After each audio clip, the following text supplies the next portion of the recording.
Good day mga Kamautek. So, gagawa tayo ng quick guide para sa ating mga Wi-Fi kit buyers. Pagdating ng kit sa inyong lugar mga Kamautek, huwag nyo muna ilagay sa loob ng inyong box.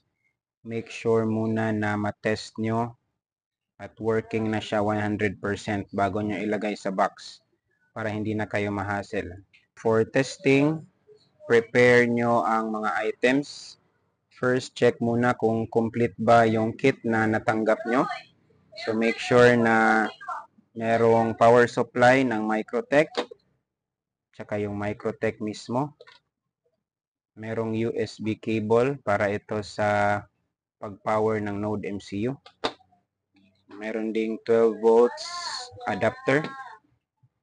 Dapat meron din kayong testing na access point. So, for my access point, yung ginagamit ko is Marcosys. Also, make sure na meron din kayong cable from your internet service provider. It could be Globe or PLDT or Converge or any internet connection.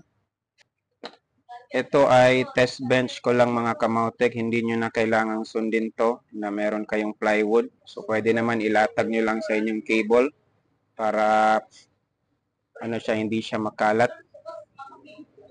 So, yung ginamit ko dito sa aking testing is yung old style namin na power source ng Node MCU. Pero ngayon, yung gagamitin natin is USB cable na. Bali, para ma-power ang Node MCU, saksak nyo lang dito sa USB port ng buck converter, dito. Tapos yung micro USB, isaksak nyo dito sa Node MCU para ma-power nyo yung Node MCU. Also, mag-prepare kayo ng extension wire para ma-plug in nyo yung mga devices later. Okay, so after ma-complete na natin yung mga items for testing, so ready na tayong i-test ang kit natin.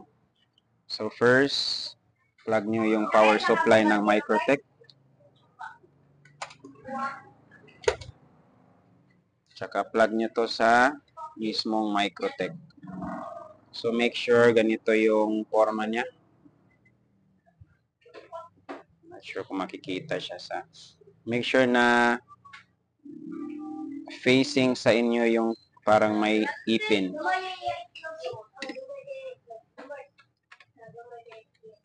So ayan, nag-power na ang Microtech. Tapos yung cable from your internet provider, ilagay nyo sa port 1 ng Microtech. Susulatan namin yan ng internet. So dito sa bandang part na to, susulatan namin yan, lalagyan namin ng label. Tapos yung cable galing sa ating test access point na Marcosys, lagay nyo sa port 2. Tapos plug in din natin yung test AP natin.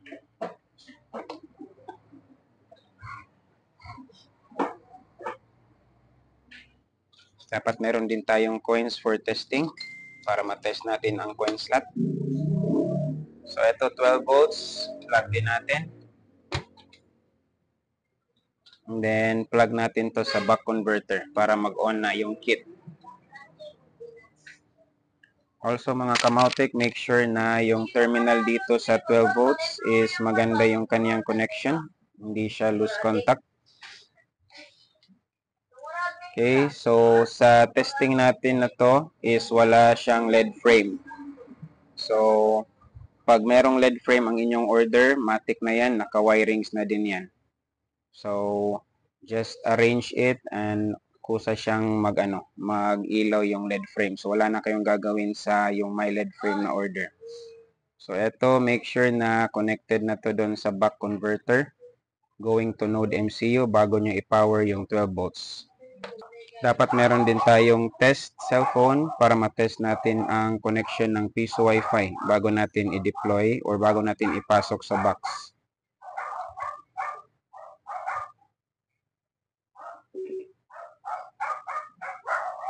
So, connect tayo sa ating test AP, Marcosys test AP.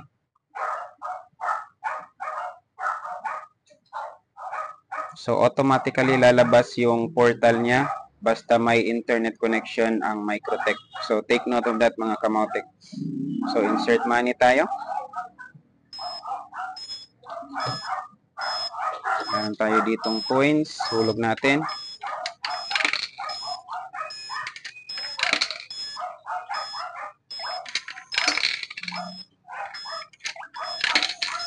Pag meron kayong maraming coins, make sure lang mga kamotek na sasabihin nyo sa customers nyo na hinay-hinay lang sa paghulog para tama yung credits ng lahat ng coins.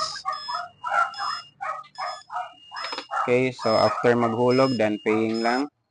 And then confirm nyo, mag-test kayo ng mga videos to make sure na stable yung internet connection ng inyong antena bago nyo ipasok sa box lahat at bago nyo i-deploy sa area.